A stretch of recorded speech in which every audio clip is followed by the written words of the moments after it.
सच साहिब।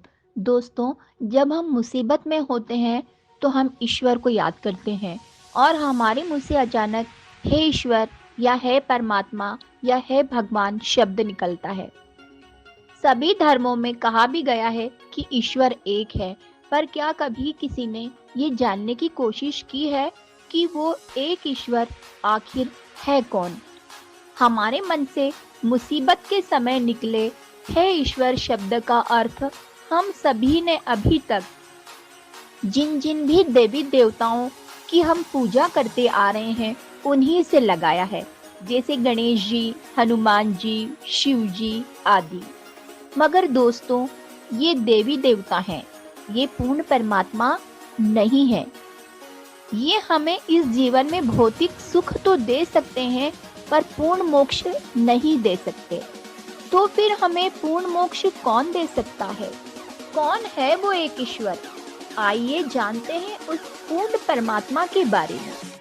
पवित्र वेद, शास्त्र और सद्ग्रंथों ने यह प्रमाणित कर दिया है कि वह परमात्मा मनुष्य सदृश है, भूलोक के तीसरे पृष्ठ पर विराजमान है तथा राजा की भांति रहता है। वहां से गति करके आता है तथा अच्छी आत्माओं को मिलता है।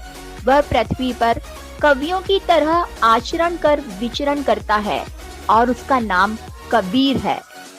कुल करतार तथा सर्वज्ञ कबीर परमेश्वर आज से 600 साल पहले काशी बनारस में कमल के फूल पर प्रकट हुए थे।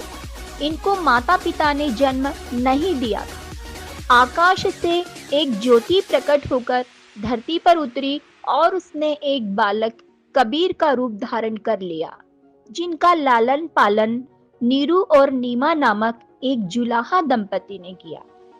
कबीर साहब के जन्म का संबंध किसी विधवा ब्राह्मणी से जोड़ना एकदम अनर्गल तथा आधारहीन तथ्य है।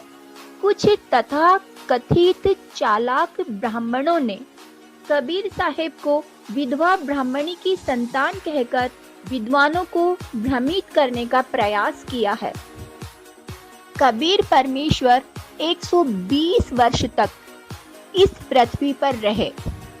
उन्होंने अपने वास्तविक तेजोमय शरीर के ऊपर मानव सदृश शरीर हल्के तेज का बनाकर अपने आप को रखा तथा अपने द्वारा रची सृष्टि का वास्तविक तत्व ज्ञान देकर वे सशरीर सतलोक चले गए। हमको ये बताने के लिए तथा कलयुग में ये सिद्ध करने के लिए कि हु इज गॉड वे यहाँ भटकते ही रहे, पर किसी ने उनको नहीं पहचाना और उन पर बहुत जुल्म किए। Who is God? Kabir is God. Kabir is complete God.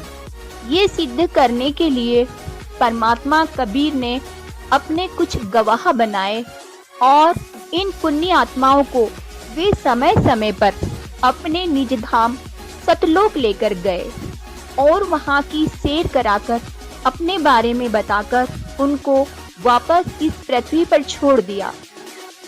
आदरणीय नानक साहेब जी सिख धर्म, आदरणीय मुलकदास जी, आदरणीय घीसा दास जी, आदरणीय गरीबदास जी, आदरणीय दादू साहेब उन पुण्य आत्माओं तथा दृढ़ भक्तों में से एक हैं।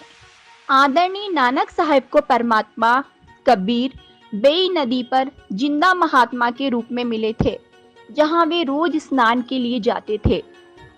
परमात्मा नानक साहेब को सतलोक लेकर गए, जहां नानक साहेब ने असंख्य ब्रह्मांडों के सिंहासन पर उन्हीं जिंदा महात्मा को परमात्मा के रूप में विराजमान देखा। परमात्मा कबीर ने नानक साहब से कहा, मैं काशी बनारस में रहता हूँ, एक धानक जुलाहे का काम करता हूँ तथा कबीर मेरा नाम है। तुम वहां आना, सतनाम दूंगा। तीसरे दिन उनको वापस छोड़ा। नानक साहब मोदी खाने में सुल्तानपुर नवाब के यहाँ नौकरी करते थे। परमात्मा की प्राप्ति की तड़प के लिए उन्होंने नौकरी त्याग कर काशी जाकर पता किया तो देखा कि परमात्मा झोपड़ी में बैठे हैं तथा खड्डी पर जुलाहे का कार्य कर रहे हैं। तब नानक साहब की आंखों में पानी भर आया और उन्होंने कहा, पाई सूरत मुलक की वेश है ठगवाड़ा ठगी देश खरा सियाणा बहुतावार धानक रूप रहा करता।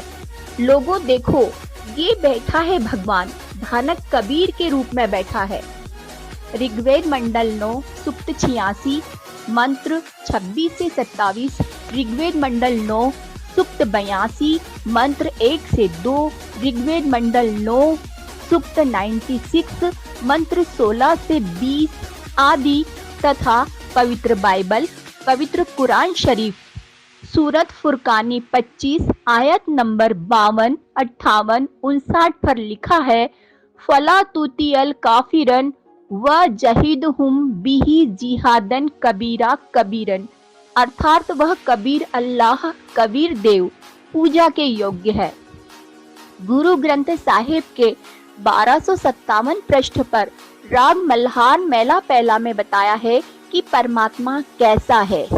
बागे कपड़ बोल बैन लंबा नक काले तेरे नैन कभू साहब देखिया बहन। फिर परमात्मा को निराकार क्यों कहते हो? कबीर परमात्मा कहते हैं, वेद मेरा भेद है, मैं ना मिल वेदन के माही, जोन वेदों से मैं मिलूं वो भेद जानते नहीं।